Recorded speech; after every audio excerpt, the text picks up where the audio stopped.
하나님께서 이스라엘 백성들의 요구를 들어주셨습니다. 그러나 지난 시간에 말씀드린 대로 그것은 하나님께서 원하시는 뜻이 아니라 그랬지요. 우리 사람이 하나님 앞에 억지로 자기의 뜻을 고집하면 하나님께서 허락을 하십니다. 그러나 그 하나님 허락하실 때 이 기쁜 마음으로 허락하시는 것이 아니고 우리가 힘들어하고 어려워할 걸 아시기 때문에 그냥 어쩔 수 없이 허락하시는 거예요. 그러면 그 허락을 받은 우리는 그 책임을 져야 됩니다. 지난 시간에 그 한 예로 불신결혼하는 것에 대해서 살펴보았는데요. 기도를 많이 하고 참 이런 부분은 하나님의 뜻대로 믿는 사람과 결혼하는 것이 대단히 중요하다는 말씀을 드렸습니다. 이제 하나님께서 이스라엘 백성들의 뜻대로 왕을 세우는데요. 그래도 우리 하나님은 좋으신 하나님이기 때문에 왕을 세우실 때에 이스라엘 백성들 가운데 아주 좋은 사람을 세우십니다. 거기에 뽑힌 사람이 바로 오늘 읽으신 말씀대로 기스의 아들 사울이라고 하는 그런 사람이 뽑혔는데요. 2절에 보면은 거기 준수하다 그랬어요. 준수한 소년이라. 이스라엘 백성들 가운데 그만큼 준수한 사람이 없었다 그렇게 표현을 하는데요. 그 준수하다 말씀은 얼굴이 잘생겼다는 말씀이죠. 미남이다. 이스라엘 백성들 가운데 그만큼 미남인 남자는 없더라. 뭐 그런 말씀이 되고요. 또 키가 큰데 어깨만큼 더 크니까 한 30cm, 보통 사람들보다 30cm 더 크다고 보면 한 2m 가까이 되었나 봐요. 이렇게 2절 말씀에 사울의 그 용모를 성경은 기록을 하고 있습니다.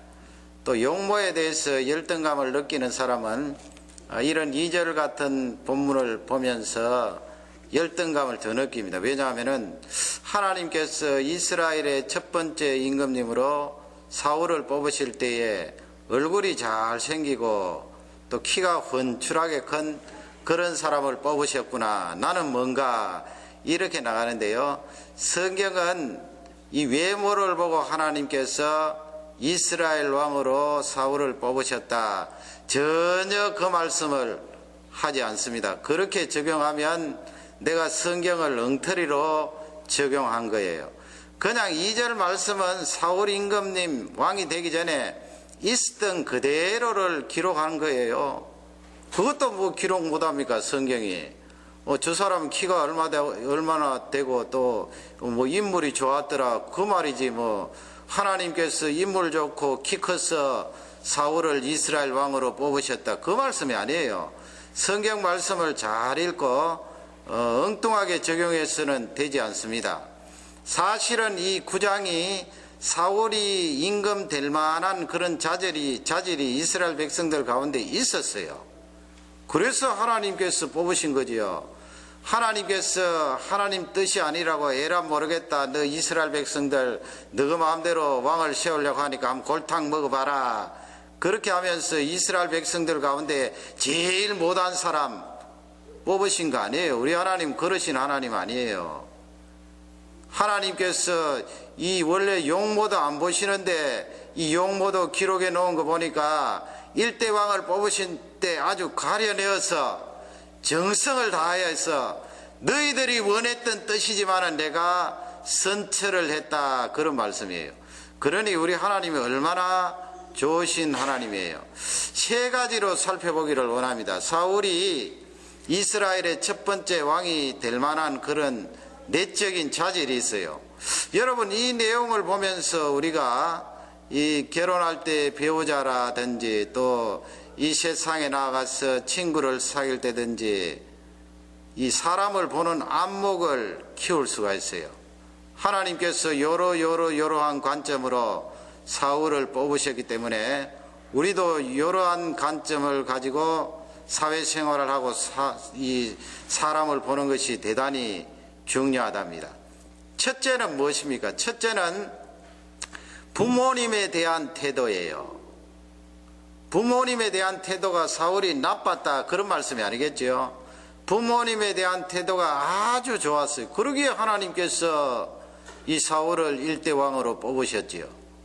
그래서 여러분 사회생활할 때나 배우자를 고를 때 저 사람이 부모님에 대해서 어떻게 하나 자세히 관찰해 보면 돼요.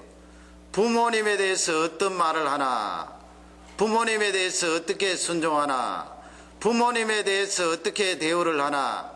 우리는 뭐 이 1세대는 여기 와서 살기 때문에 참 대부분의 가정들은 부모님에게 진심으로 효도를 하지 못하는 그런 불효감이 많이 있습니다. 죄책감이지요. 그러나 말씀을 전하지 않을 수가 없어요. 3절 말씀에 가면은 그 사울의 아버지의 이름이 기스 아니에요. 기스가 이 유래간자라 1절에 되어 있으니까 이 재산이 좀 있었나 봐요. 짐승들도 많이 키우고 이 길렀는데요. 암나기들 복수로 되어 있지요. 암나기 몇 마리가 이제 도망을 쳤나 봐요. 도망쳤다기보다는 그 방목을 했겠지요. 들판에 이렇게 풀을 먹을 수 있도록 그냥 방목을 하다가 보니까 자기들끼리 때를 지어서 도망을 갔겠지요. 그러니 이 기스가 아들 사울에게 너 사환을 데리고 가서 그 암나기를 찾으라 했어요. 그 암나기를 찾으라. 그러니 이 사울이 거기에 대해서 아무런 저항감도 없이 순종하는 마음으로 아버지의 명령을 따라 이 암나기들을 찾으러 다니는데 4절 말씀에 가면은 거기 세 지역이 나오잖아요. 첫째는 에브라임 산지에 빙빙, 에브라임 산지가 큽니다. 숲속입니다. 거기를 돌면서 나귀를 찾았어요. 나귀를 얻지 못했어요. 또 한 장소에 가서 열심히 나귀를 찾았지만 거기에도 나귀가 없어요. 세 번째는 베냐민 사람들이 사는 그 지역에 돌아다니면서 나귀를 찾았지만은 나귀가 없어요. 그러니까 이 사울이라는 사람은 아버지 말씀을 철저히 순종하고 복종했다 하는 것을 알 수가 있어요. 대충 시간 때우는 식으로 그냥 아버지 앞에 불순종할 수는 없고 대충 그냥 시간만 때우고 돌아가겠다 그런 마음이 없었어요. 아버지의 그 말씀에 따라 열심히 하루 종일 나귀를 찾았던 거예요. 5절 말씀에 가면은 종일 나귀를 찾았지만은 어떻게 했어요? 찾지를 못했어요. 그러니까 이 사울이 사환에게 이야기하지 않아요. 어떻게 이야기를 합니까? 아버지 걱정을 해요. 우리가 지금까지 집에 돌아오지 않은 것을